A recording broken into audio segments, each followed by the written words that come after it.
Bonjour,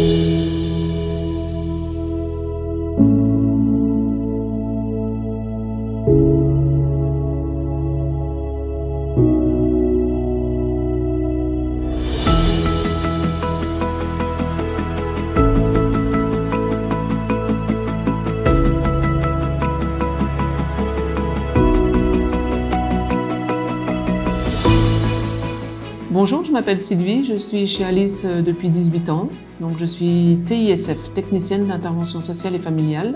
Bonjour, je m'appelle Nadia, je suis auxiliaire de vie chez Alice depuis le mois de septembre. J'interviens au domicile des personnes âgées. Depuis 2008 que j'exerce ce métier, donc 13 ans à date d'aujourd'hui. Après une naissance jumelée à 38 ans, j'ai estimé que pour moi il était temps de changer de voie puisque je travaillais dans le commerce, j'étais chef caissière chez Lidl. Donc j'ai choisi de me reconvertir dans le métier d'auxiliaire de vie, car à ce moment-là j'étais président du comité des fêtes et il y a les personnes âgées qui se réunissaient le mercredi, qui parlaient des personnes qui venaient chez elles et puis je voyais très bien qu'elles étaient contentes de ces personnes, donc je me suis dit pourquoi pas moi. Bonjour, je m'appelle Aude, je travaille chez Alice depuis 4 ans. J'ai intégré l'association pour SOS Nounou, donc ça consiste à de la garde d'enfants au domicile des parents. Ensuite, au mois de janvier, j'ai intégré le service personnes âgées, puis au mois de juillet, la microcrèche de la Croix-sur-Meuse. Donc j'interviens dans les familles pour les dossiers CAF, PMI et ASE. Donc PMI, protection maternelle et infantile, et ASE, aide sociale à l'enfance. Donc des dossiers qui nous sont confiés par les éducateurs et les éducatrices avec des bilans à faire régulièrement sur chaque famille et les mercredis et les samedis sur les placements d'enfants, donc on intervient à domicile. En premier lieu, j'interviens pour la toilette. Donc le matin, j'arrive chez les personnes, je leur fais la toilette, je les habille, je m'occupe d'eux. Ensuite, chez ces personnes-là, je peux très bien intervenir pour du ménage dans la semaine également, 1 heure, 1 heure et demie ou 2 heures. Et on peut très bien aussi les accompagner en course ou chez le médecin ou bien à l'hôpital. Pour le service SOS Nounou, en fait, le métier consiste à gérer les enfants du matin au soir, par coupure. On y va d'abord un peu le matin, on les amène à l'école, on les prépare, on les fait déjeuner. Ensuite, on peut également être là le midi pour aller les rechercher à l'école, les ramener, les faire manger, le goûter pour la fin de journée, les bains, les douches. Chaque jour, c'est effectivement un enchaînement de famille, mais par contre à créer du lien. Parce que là où il n'y a pas de lien, il n'y a pas de social. Moi, en premier lieu, j'interviens pour les toilettes. Généralement, les personnes qui sont prises en charge pour les toilettes, étant donné qu'ils sont pris en charge en majorité avec un plan APA, une aide du Conseil général.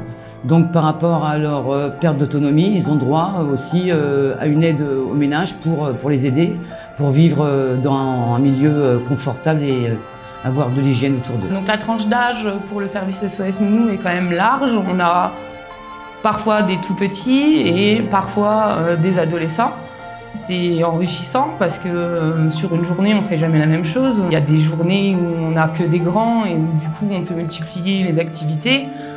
Difficile quand on a des enfants en bas âge, quand on part tôt le matin et qu'on rentre tard le soir. Donc le but, c'est quand même de faire du social, mais d'être un petit peu social pour nous-mêmes aussi. Parce que voilà, quand on n'a plus d'enfants à charge et qu'on a trouvé un lien de nourrice ou de garde qui convient à tout le monde, il n'y a aucun problème pour pallier à la situation. Quand j'interviens à domicile, j'ai mon téléphone de travail avec mon planning. Par l'intermédiaire de mon téléphone, je peux contacter en direct Alice, soit j'appelle à l'accueil David, ou alors je peux envoyer des messages en direct à ma responsable ou bien par mail. Mais ils sont joignables à tout moment. Et il y a une astreinte qui est en place le soir après 18h quand l'accueil est fermé. Au mois de janvier, j'ai intégré le service personnes âgées dans le but d'avoir un contrat de travail augmenté. Ça me permet en plus d'avoir des journées bien remplies. J'ai beaucoup moins de coupures que si j'étais restée que sur un service. C'est enrichissant, je découvre des choses que j'aurais peut-être pas découvert ailleurs. Et Alice m'a donné l'opportunité de pouvoir aller sur différents services. Pour être travailleuse familiale, nous, notre directeur, M. Worms, demande qu'on ait forcément des diplômes, nous, pour exercer. Alors ça peut être aussi conseillère en économie sociale et familiale. Il faut créer un lien parce que je pense que le but du service SOS Nounou, c'est que les parents ils puissent partir au travail en étant sereins. Et pour qu'ils puissent être sereins, il faut justement déjà d'abord créer un lien avec les parents pour qu'ils nous fassent confiance. Et ensuite créer un lien avec leurs enfants aussi parce que, disait ma collègue tout à l'heure, s'il n'y a pas de lien, il n'y a pas de social. On peut compter sur plein de monde. Alors déjà, il y a la hiérarchie qui est là. La chef, elle est disponible à tout moment de la journée quand on a besoin d'elle, si on a des questions. Sur le service SOS Nounou, on est une bonne équipe aussi, on s'entend très bien, on peut compter les unes sur les autres.